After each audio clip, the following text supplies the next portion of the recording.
Good morning. This is a Friday. Yay, Friday. Uh, and This is Senate Judiciary. And I can't remember the date. I think it's the 26th. February 26th, 2021. Senate Judiciary, we're first taking up S 39, which has to do with e-filing. And we are going to talk about marking up the bill and maybe voting it out. So Rebecca Wasserman is the attorney working on this bill. So we have documents from the court administrator, we have documents from the Bar Association, and we've had comments from the Defender General and some others. Becky, I'll just let you kind of take over here and just review where we're at with the bill. Sure. So I did a walkthrough Becky Wasserman, Legislative Counsel. I had done a walkthrough last time of the language. Do you want to go over that? I just want, in terms of, is there anything that we want to amend that's in the current bill? Well, I think where I believe it was left off last time, there was some discussion about looking into other scenarios in state government where there are fees that are paid directly to a vendor and would not be included in a fee report. And I think part of that, the judiciary had submitted a memo to address that, their position that it wasn't appropriate to include this in the judiciary fee bill because it is not state revenues as a fee is defined under statute. So I did send the committee, it is not an exhaustive list, but I found some examples of other fees that are either sort of split between a vendor and the state, that go through some fees that go through an agreement with the state, like an agreement similar to the e-filing agreement. And for the most part, there's some legislative action involved in it, but I did find one for the DMV that was for inspections that is directly paid by an inspection station to the software vendor. But there are a number of fees that are paid, for example, to the Vermont Information Consortium, which runs all the websites for the state portal. And that's something that's negotiated separately. And there's sort of a mixture of them being paid, going through the fee bill and paid directly to the vendor. But there is language in that statutory section that does require, it does require it to be included in the fee bill. So there's no clear answer. It's sort of a mix depending on the situation. But I think there is precedent for fees that have been negotiated by an outside agreement being included in the executive branch fee bill.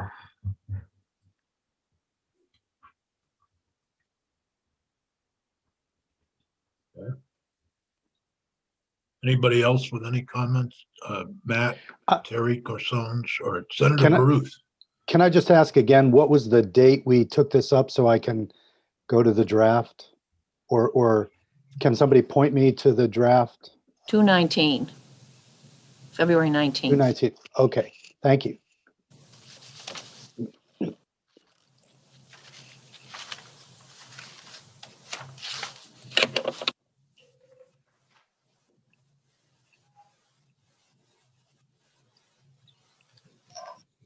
Yeah, actually,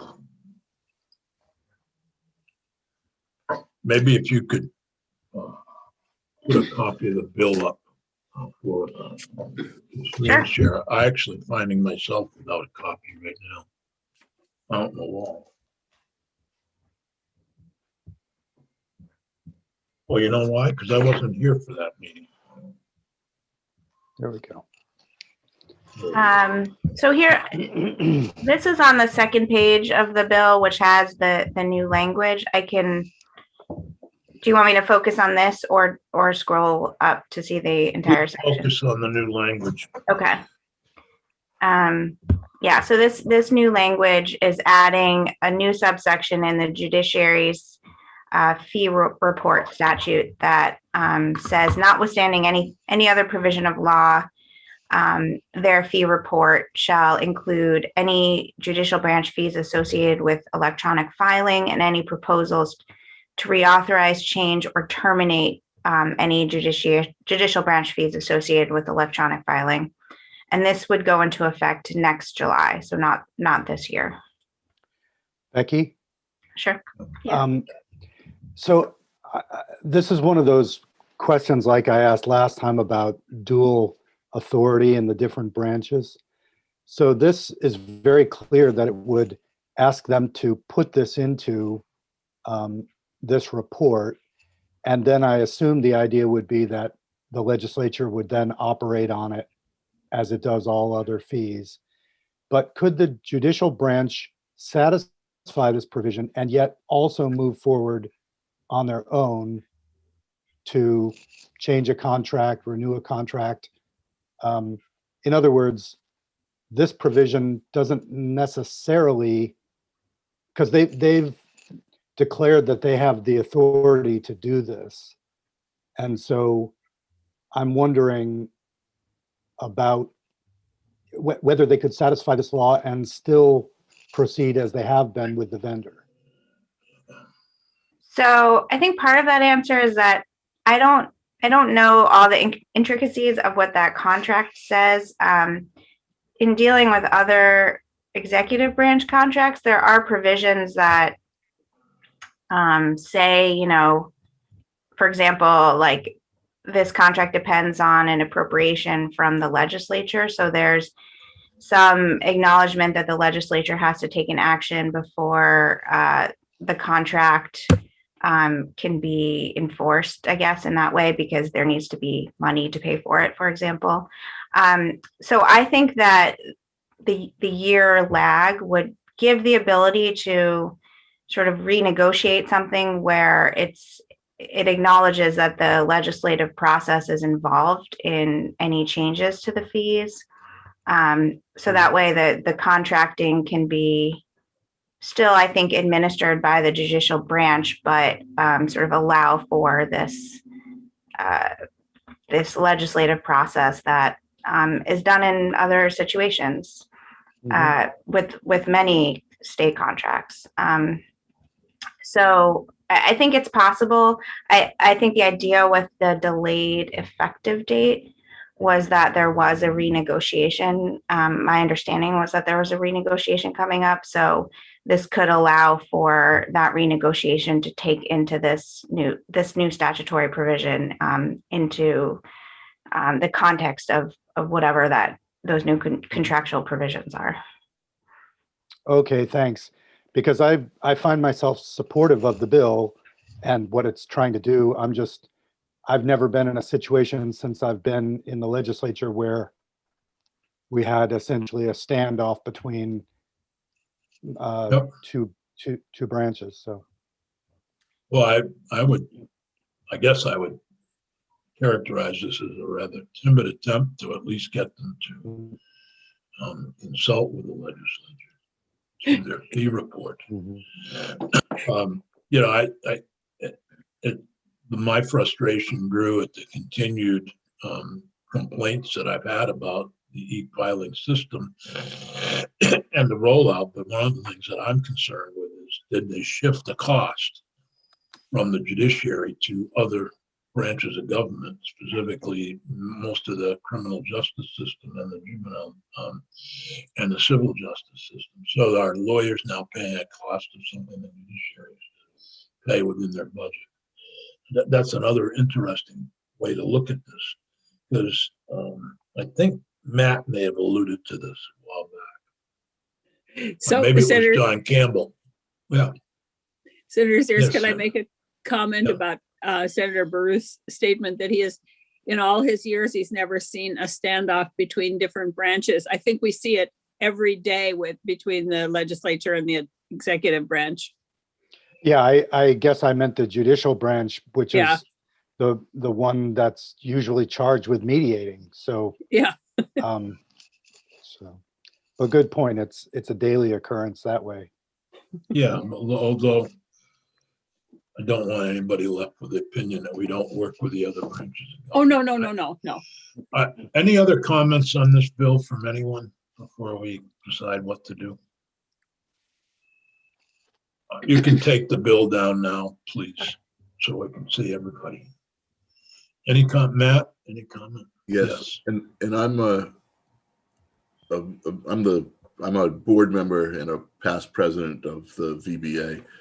And as a result, I get a lot of comments from the folks in the field, with the people who I deal with, and with from the private bar as well. And one of the things that keeps ringing through to us, and I'm sure that Terry Corsones would probably echo this, is that people see this as a tax. And that is something that is the province of the legislature to decide how much and where and to appropriate. And the difference with this one is that while it does pass through to Tyler Technologies, that the way that is done is a decision purposefully made by the judicial branch, where it could easily have taken that money into the court and then paid Tyler Technologies. But make no mistake, what is going on is that the funds that are coming in are being paid by clients. They're being paid by Vermonters. These are not. This isn't a fee on lawyers. This is a direct tax on Vermonters. In fact, it is not ethical for attorneys to assume the expenses of litigation for people they represent as part of their representation. So there's really no other way to look at this than the fact that the decision that's being made by the judiciary is putting a fee or tax directly on the citizens of the state of Vermont. And to me, that is something that needs to have legislative oversight, not just a report, but approval. And that has been the expression of the overwhelming response from the bar. It is, lately we have had a couple of these instances where the judiciary has basically said, well, you can't tell us what to do because we're a separate branch of government. And I recall this with the video arraignment stuff. And it's been a more of a growing trend lately. Yeah. But I think that it's pretty clear that when it comes to taxation and appropriation, that is something that is solely within the province of the legislature. And the lawyers who are talking to me are telling me that they want to see, to make sure that they aren't getting fees unilaterally dropped on them, that it gets the review of the legislature. And, Terry Corsones and I have both been dealing with this since e-filing started, and there was confusion and training issues and the like. But when it comes to the money, I don't see this really any different than any other government assessment on the citizens of Vermont. I ask one, would it be fair to say that the civil lawyers are paying through their clients the cost to the criminal justice system, which is not getting charged a fee? Yes, I mean somebody's paying that, right? Clearly, I mean it's civil, it's probate, it's family court, Yeah. environmental court, anything that is not a criminal or juvenile court matter. I wonder if we should put findings in this that reflect that, as well as what Matt and Terry have been talking about if there were, fines that the legislature, it's direct tax on Vermonters, something of that nature. Senator White. I'm just curious, and this may be obvious to everybody else, but why do we charge fees to all those others and not charge any filing fees for criminal court? I don't know. Well, you're involuntarily brought into criminal court by the government, and as a result, there are constitutional impediments to Oh, charging those fees. got it. With the I should have criminal figured that justice out. system, you get your fees and fines on the back end, not the front end. Yeah, okay, got it. I should have figured that one out, but That's okay. thanks. Terry, any comment? I was just going to comment, Senator Sears, that, and I sent an email to Becky, but I don't know if she's had a chance to see it. The point that Pat has raised, objecting to it being included in the fee report, was because of a provision in Part D that tied it to state revenues. But the proposed language in E starts off saying, notwithstanding any other provisions of law. So my understanding is that that would cover any connection in D. So that was the only thing I was going to suggest, addressing that particular question. I think the language is fine. It could be stronger, but I think the language was worked out with myself and Terry and Becky, and I think that it's fine. I'm just curious if we should put something, statement, finding or whatever. Senator Nitka. Can I just ask a question? I thought of Matt basically, or Becky also. You said that the fee is not charged to those in criminal court, but are not fees charged for when someone does an appeal? Not in criminal court. Not in criminal court. Okay, thanks. But the cost is added to the total. I'm sure. Phil, Senator Bruce. I see the point about findings. I think if we are going to draft findings, we should probably have both sides review it again and come in and testify on it. I don't know what our timing is like. Well, I'd like to vote this out today and send it over to finance. I understood that's what you wanted to do. So in that sense, I don't think it's good to add findings that, Right. The judicial this branch point. hasn't looked at. Yeah. Okay. Becky. And on the findings point, if you're not adding them, this might be a moot point, but I would just, there is a difference in what the definition of a fee is versus tax. So I would just say that I'd like, if you are looking in that direction, to be clear, this is a fee. It's not a tax, but I think maybe it would have to be worded that it is burdening Vermonters, but it doesn't, I don't think, fall under the definition of a tax. A burden on Vermonters. And actually, I don't disagree with that. To me, the impact is the same, and the fee bill is something that is reviewed by the Ways and Means and Finance. Yeah. That's all we really want. I mean, that's all that anybody's even asking for. It's just legislative review of what's going on, so they don't get unilaterally stuck with fees that are egregious or inappropriate. Any other comments, questions? I guess there would be no amendment. Just voted out as presented, and then see if the Finance Committee wants to even look at it.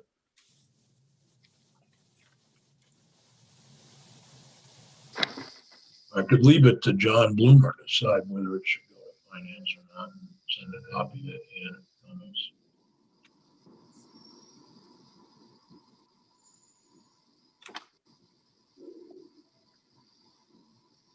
All right,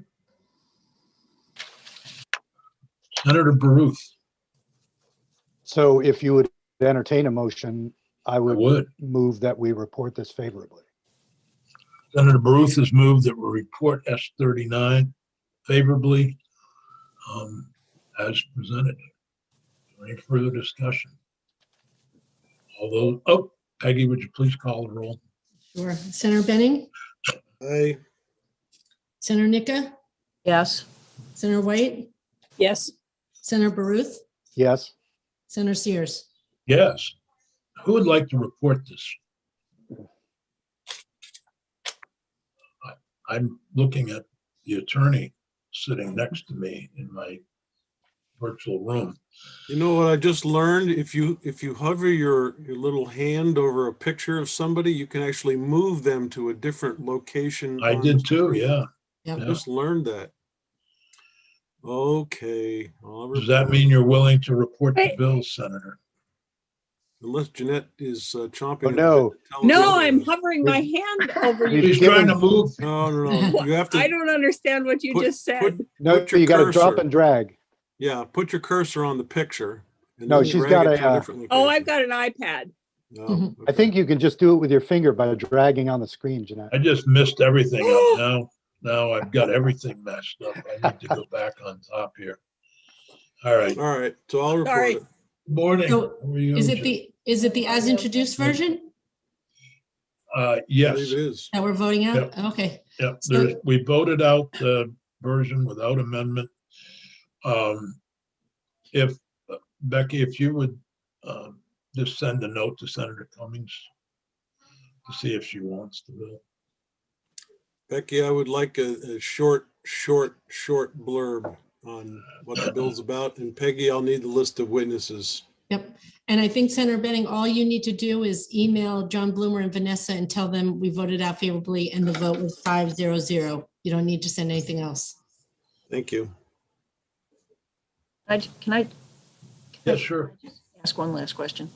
So I thought, I'd just like to know if this is true. I thought I heard along the way that indigent persons weren't required to pay to get into the system to participate. Is that true? That's correct, Senator Nitka. Okay, thanks. Figure out how to use it. I mean, that would be, Yeah. if I were indigent, There- I would say that would be the biggest hurdle, would be trying to figure out how to use it, even if somebody's paying the fee. It doesn't sound like a simple system. And in If you're, case in judicial retention, which we're doing now, we heard that and read that several places that, the judges also were struggling with it. So, we also learned though that indigent folks don't have to pay the fee. They Right. also don't have to file with e-filing. They can do it the old fashioned way. yeah. So the system, the paper system still is set up, Joe? Only for those exceptions that are listed. And it so happens that indigent people are able to do it through one of those exceptions. But what I mean is that every courthouse in the state is set up still with paper for that exception.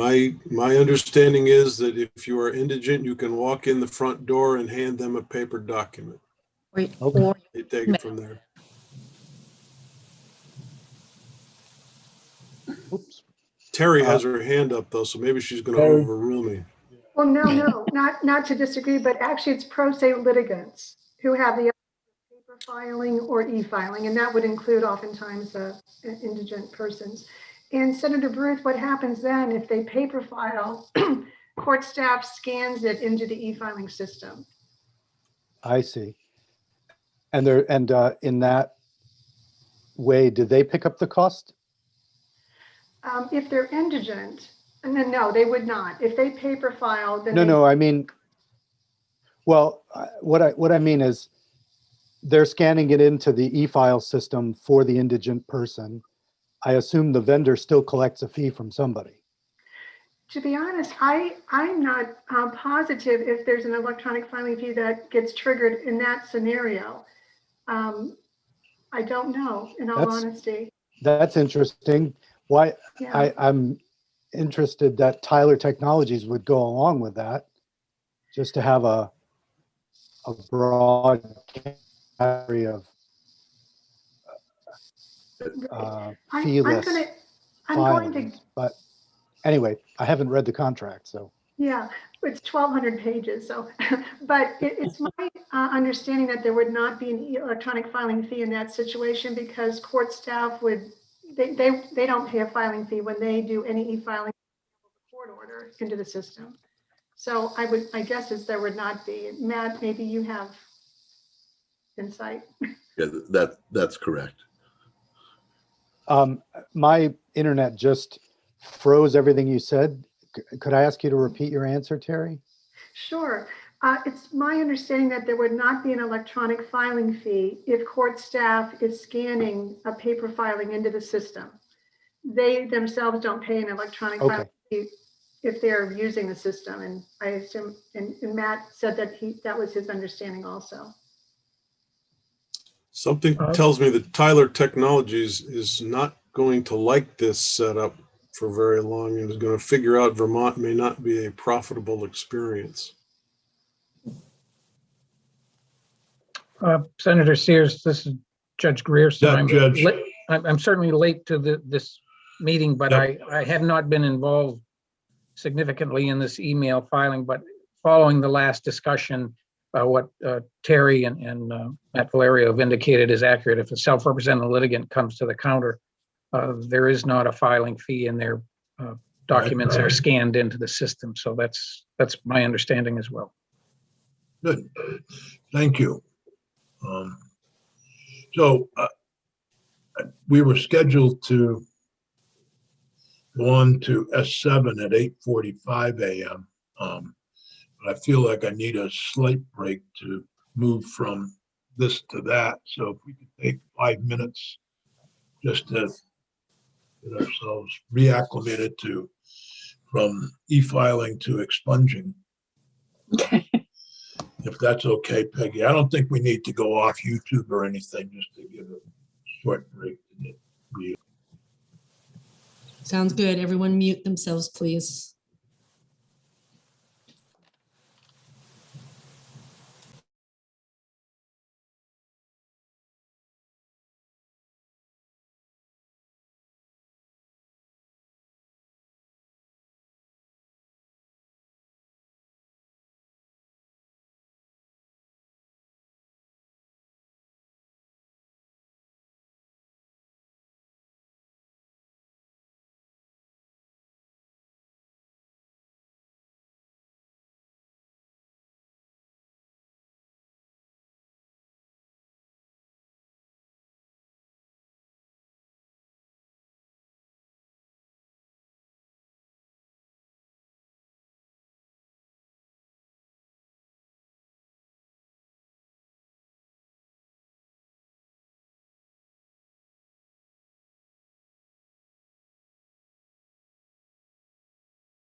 Okay. Whenever anybody's ready.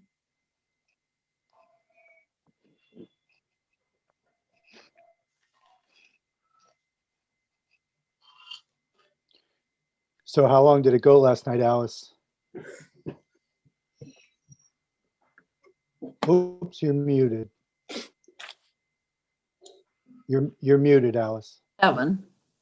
Just, I think it ended around 7. And the strange thing was my husband's, his computer, this is all his computer, but he was trying to, I'm on the laptop, and had a Dell guy calling him, having to call him back. And he had already been trying to get this guy for like 3 days. So he's on my case about, can you get off? The guy's going to call. Can you get off? I just need a little more time. Yeah, I get that from my 16-year-old.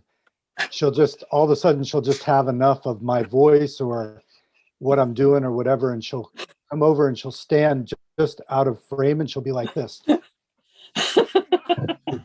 Yeah, I get them. I think we all go through that. That's okay. Well, I have to tell you that Bill my husband did not like it when I was in Montpelier all the time, during the week, because he was lonely and stuff. And now he's decided that was much better. When are you going back? Well, hopefully January, right? We're all going back. Oh my God, I hope so. I don't know why not. Be hard to know. All right, so here we are. And I don't remember what's just the last version of this and where would I find it? Bryn is joining now. There was nothing new today, she said, so I know, but I'm trying to find the document let's see. on the web, on our webpage, where that would be of H7. If you go to our committee website and you press Bill S7, Yep. see where it says documents and handouts? Just a minute. Yes, documents and handouts. Yep, press Bill. I get into Bill. I don't see where it says documents and handouts.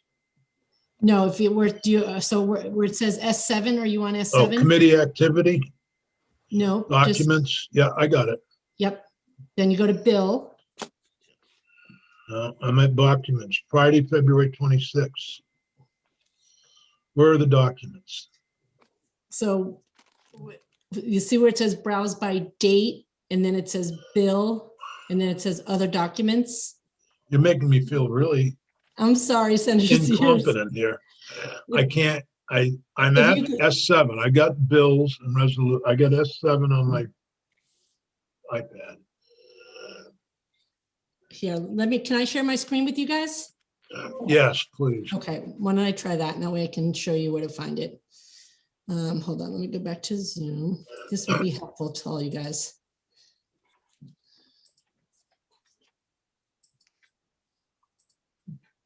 All right, do you see that? Yep. right, Documents. so we're in- Wait a minute. No, I'm at documents and handouts. Okay. All right, so you go down here where it says Bill, Bill. Yep. right? And then you see S7, Yep. press that. Ah, And then you just press drafts, amendments, and legal documents. And that's Yep. all the drafts right there. oh my And God. any other document that we would have on S7 would be there as well. Wow. Peggy, we may need, I can give you a little training on this the next time. It would be helpful for you guys, I think. I think Well, it would. if you could quickly learn e-filing in the Odyssey system, it would be very helpful for me.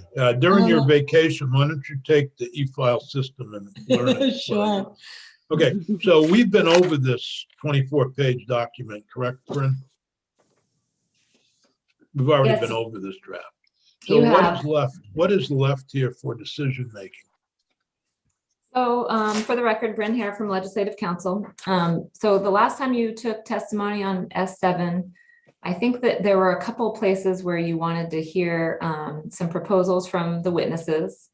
specifically the provision that had to do with when a probation term is kind of tied to the payment of restitution in order to address the issues of a witness that you heard from during testimony. So I think that you wanted to hear some specific recommendations from the witnesses on that piece. And then there is one other place, maybe two other places where I think that the committee got a little bit stuck that you may need to hear further testimony on. And one of them is the time frame for expungement for a qualifying felony property offense. If you remember, those are the offenses that are sealable. And then currently the current draft provides that they are only eligible for expungement later on if the person doesn't commit a subsequent offense. But legal aid provided some language that would change that time frame based on the type of offense. And I'm not sure the committee ever sorted out where they wanted to land on that. So you may want to hear some more testimony about that as well. That was on, can you point us to that? That was That's on page 17. Page 17. Trying to get there. Wow. The last thing we said on that, I think, was Senator Sears proposed making it only felonies that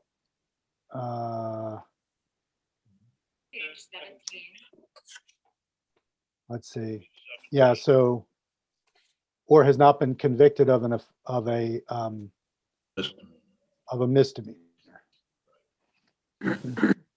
So was the idea to have a 3-year waiting period if the person was convicted of a later misdemeanor, and then an 8-year waiting period if the person was convicted of a later felony? Yes, Okay. that's what I would propose. Okay.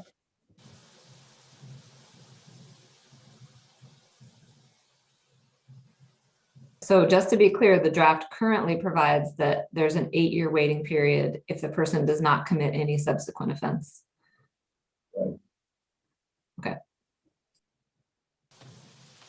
And I can support that. I guess I would just continue to note the levels of complexity, different time frames, and then the 2 tracks, expungement and sealing. So I think the committee was, I think Jeanette may have even made a proposal, a semi-formal proposal, but I think we should really be thinking about a simplification of this in the not too distant future, whether it's to go to 1 track or whatever, but. Yeah, may Yes, I think that Philip is hit it on the head. It seems to me to make sense to have a 1-track system, and then so given if we're going to ask the Justice Oversight to look at that, or the Sentencing Committee, Sentencing Commission, to look at that it might not make sense at this point to do any changes to waiting periods or times or anything, because that they would go into effect in July. There would have to be a whole new system set up for tracking them. And then in January, hopefully the Sentencing Commission would come back with some recommendations, and they may come back with a recommendation for a 1-track system, in which case we've set up yet one more complexity to the current system that would not be, we've just set it up for a few months of time. So that I think that there are a couple things in here that don't necessarily relate just to having a 1 or a 2-track system, and those are fine, but I wouldn't add any more complexity this year at all, but that's just me. that's fine. We just take this whole section out. Yeah, That would, If the chair is amenable to that, I think that's the best. at this Yeah. point, that might be the best thing to do. Mhm. I agree. I'm amenable. Just take it out. They can deal with it in the house or deal with it once we could ask the Sentencing Commission to look at this specific issue along with the timelines, how to simplify the expungement process for both litigants and others. The expungement sealing process. Expungement sealing process, right? Right.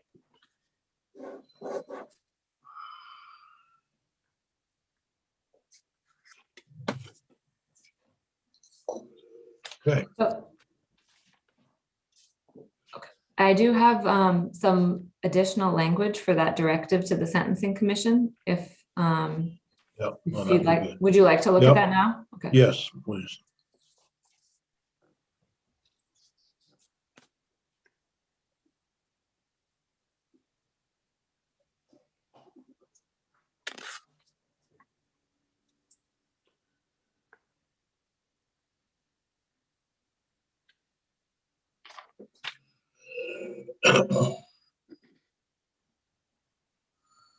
Do you see section 8 at the top of Yes. the page? Okay, so Yes. this is just standalone language, and it looks similar to what you saw last time, but we've added a few directives. Yep. So it provides that the Sentencing Commission during the 2021 interim shall consider how to simplify and automate the process of expungement and sealing of criminal history records, develop a comprehensive policy that provides an avenue for expungement or sealing of all of those, all offenses, criminal offenses, except for the Big 12. And then it directs them to report by October 15th. I just dropped that date in. You might want to change that if you think this is a bigger project. To report to justice oversight regarding its recommendations on a policy to make all criminal history records except Big 12s eligible. Recommendations on the individuals or entities that should have access to sealed criminal history records. And whether Vermont should employ a 2-track system that provides for sealing or expungement based on the nature of the offense. And then lastly, implementing a petitionless process that provides for notice to the prosecuting office and opportunity for prosecutor to oppose. So, yeah. Can I? Oh, Well, let me just talk, if I might, just on the date, Bryn, I think November 1st would be all right, but because of the Senate's deadline in introducing bills, I'd hate to see us not be able to introduce a bill based on their recommendations. So you kind of have to have it by the 15th of November. Yep. May I make a comment? Yeah, go ahead. Senator White, then Senator Baruch. So on number 3 there, I would change it slightly so that they are looking at the advantages and disadvantages of employing a 1 or a 2-track system, because this just, I'm sure they're smart enough not to just look at this, but they could say, no, we should not employ a 2-track system. Okay. that was my point too.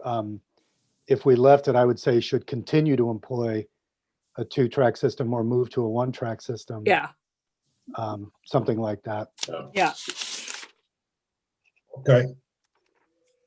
Anything else on that? So anybody who on the committee would like to make further comment on this section? Anybody in the audience who would like to make further comment on the study portion? I can't see you, so. There we go. I guess not. All right, so the issue outstanding, if we did what we suggested with the that language up on page 17, is that, does anybody want to make comment on that?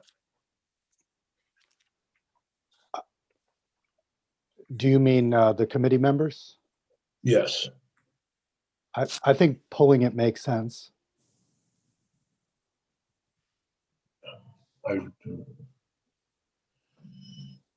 Anybody else? Anybody in the audience who would like to comment on that? So the final issue is one that has complicated, I find complicated to even try to say it. So a person who's on probation simply because they haven't paid the restitution, how do we get them? And then they've been, what is the problem? They can't get their record expunged because they can't get off probation because they can't pay the restitution. And they're paying it for the rest of their lives, $10. Is that, am I, summarizing the problem? Yeah, you are. Okay. So besides Senator Benning writing a check to pay the restitution, what is the solution? Tyler Technologies writing a check. Good one. Marshall or anybody, Bryn, anybody?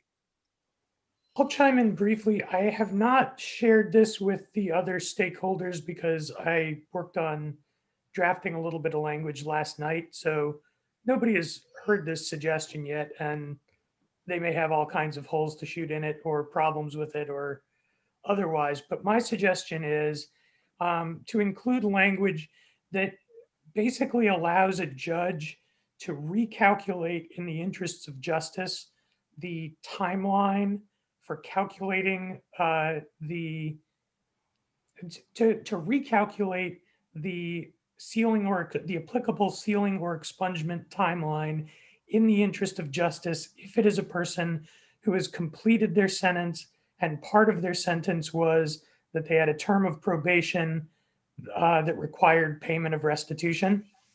And my idea with that is that it would allow a judge to, because the problem with these cases, if you look at them, is that it's impossible to figure out where we should be calculating the timeline from, because it's impossible to figure out what somebody's term of probation would have been if they did not have payment of restitution as a term of their probation.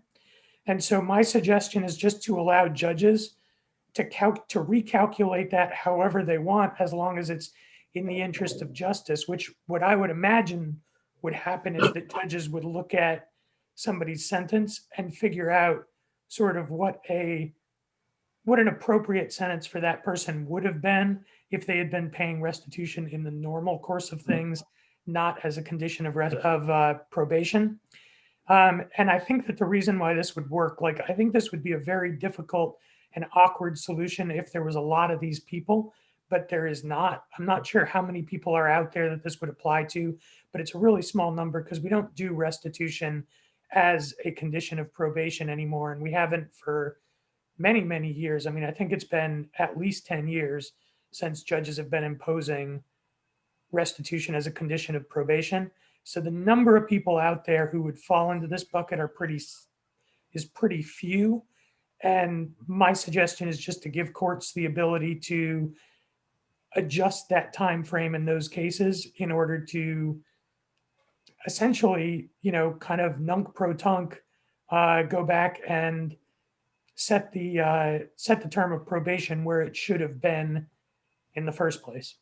If that makes any sense to people. I'm sorry, it's not the most well thought out suggestion. That's what happens when I don't have time to run it past all the other stakeholders. But it would give that person an opportunity to have their case reviewed. So Senator, if I Judge? could, yes, just a question to Marshall. So are you talking about then modifying the sentence, Marshall? No, I think the language that I was putting together would have just said, because it would only be for people whose sentences are complete, because you have to have paid your restitution in order to get a expungement or sealing anyway. Right. Okay. So it would only be for people and it wouldn't change the sentence. It would just say that if somebody served the sentence and restitution was a condition of probation on their sentence, then they can apply for expungement or sealing as soon as they've completed their sentence. And it's up to a judge to recalculate the time frame in the interest of justice. And so a judge could look at it and say, no, you would have got, if somebody got put on probation, I don't know, 20 years ago with a term of probation that included pay your restitution, a judge could look at that and say, no, you would have been put on 20 years of probation anyway because your Oh, crime I is see what you're saying. particularly serious and whatever. So I'm recalculating. So your time frame is going to start where it normally would have, or a judge could look at it and say, yeah, you would have served a 10-year probation sentence if it wasn't for the restitution order. And so I'm going to credit you with 10 years of time frame on this. Or a judge could say, no, I think you've spent more time on probation than you would have gotten, by a matter of 15 years, and therefore you're eligible for probation right now. It might be that this is language that shouldn't necessarily be included right now, but this could be sort of where this goes in the House, if that's more appropriate than trying to hash it out in the Senate Judiciary right before town meeting week. But that was just a thought I had about it last night. I mean, clearly the devil is in the details, and I think I'd like to see the language to really understand how what we'd be asked to do. But do I understand, even with what you're proposing, that the base would be that the restitution has been paid Yes. and the person is on probation, and we're trying to adjust then the sentence? Well, in some actually, they're fashion? off. I think they're off probation, aren't they? Because the only requirement left was to pay the restitution. That was the fact pattern that we were dealing with, was someone who was now off probation because they had a period of probation, but it was a super long period of probation because they weren't going to get discharged from probation until they paid their restitution. Right. And so they ended up spending 15 years on probation for an offense that probably wouldn't have warranted. Right. The question, as I understand it, the question that the judge would need to decide or to state, has the person is now off probation, is it permissible to now, because the only reason they were on probation so long was because of they hadn't been able to pay their restitution, should they now receive an expungement? I see what you're saying. That's how I understand it. So it would be as Marshall said, I don't think there's many people. First of all, you have to want to get your record expunged. Right. Secondly, you would need to have completed your restitution, paid it all in full. And now you'd have to be off probation because now you've paid the restitution. So maybe 6 months after that's all happened, you've gone to the court and asked them to let you have your record expunged because of whatever. Yeah, so now the person is before you, they've paid their restitution, they've been discharged from probation. The only question before us is how long do they have to wait after the discharge to be eligible? Right. And what Marshall is suggesting is we could then look at that situation and say, well, adjust the time period for that particular case. Yeah, depending upon the crime and the nature right. of the crime and the, Right.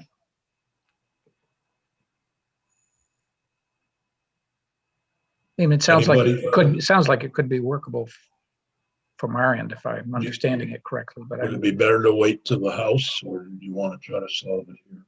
Well, I'd be interested in what David and James have to say about it, because well, let's go with James and Chris Fenno as well. I think Chris is. I took it when she kind of put up left because she recognizes that restitution's been fully paid. So.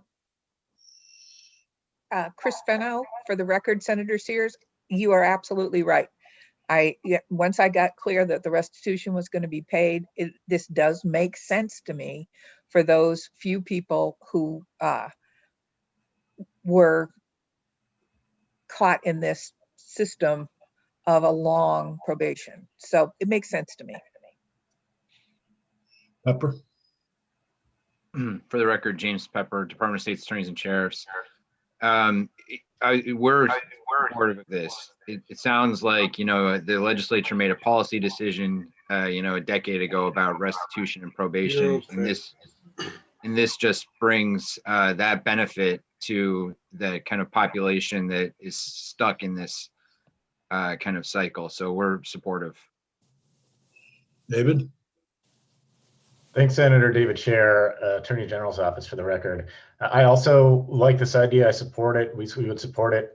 I think it's important to remember some context here, which is that it's already the case that state's attorneys can waive these timelines right now. So anybody who's paid their restitution and completed probation, even in these cases where one of the probation terms was restitution, as long as they're off, a state's attorney right now could stipulate and send it to the judge. So all this is really doing conceptually is just in these very unusual set of cases, very rare set of cases, allowing the judge to step in to the shoes of a state's attorney who, for whatever reason, may decide that they don't want to do the stipulation. So in order to have fairness across the board for this limited number of cases, we're going to allow a judge to essentially waive that timeline. I get that the mechanics of what they're doing is not a waiver. They're going to do a recalculation. That's fine. Whatever we want to call it is fine. But I say all that just to say, I think this is very much in line with the law as it is, or the proposal as it is currently. Just for this rare number of cases, we're letting a judge waive where a state's attorney is already allowed to waive. I think this is doable. I don't feel like I need to vote this bill out today. If you wanted to spend some time and look at this one issue, it would only take, when we get back, maybe 15 to 20 minutes to make sure everybody's on the same page. So if we could easily draft an amendment and take it up on Wednesday, the 10th. And Senator, I can send the little bit, the language that I have is very short. It's just a sentence that would replace that subsection 5. I can send that to the stakeholders and to Bryn. And we've got another, I don't want to put pressure on anybody because it's, crossover. Are there anything else in the bill that would hold us up from voting yes? Any member of the committee? I think we're pretty close, and if this could be solved, then we would have. I think we could schedule it, Peggy, for Wednesday the 10th. Is Wednesday the 10th? Is that the day? Yeah, that's when we're doing competency all day. Yeah. Well, we could take a breather and at say 11:45 and take up S7. Okay. If that was that okay with everybody? I don't know why I'm reverberating here. I've got an echo chamber. I think somebody has 2 devices going. That would be my guess. Maybe. Hello? Testing. Okay. Can we tentatively say that everybody's okay with the rest of S7? The only issue outstanding before we can vote is this one item?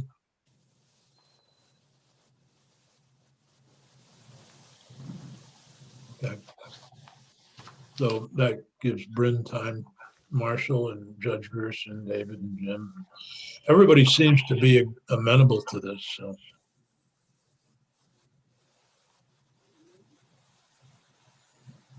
Is that okay with the committee, or do you want to do it right now? It's okay with me. Fine by me. I think it's better to get it right and make sure everybody's had some time to think about it. Make sure that it works. All right. Well, so I think what we'll do is take a break now and come back at 10 a.m. We were going to take up S30 at 10:15. But can we see, Peggy, if you can send a blast email out to folks that will try to take it up at 10 a.m.? Yep. If Eric's available. Yep. Okay, thank you very much. Are we on a break now? Well, we're not.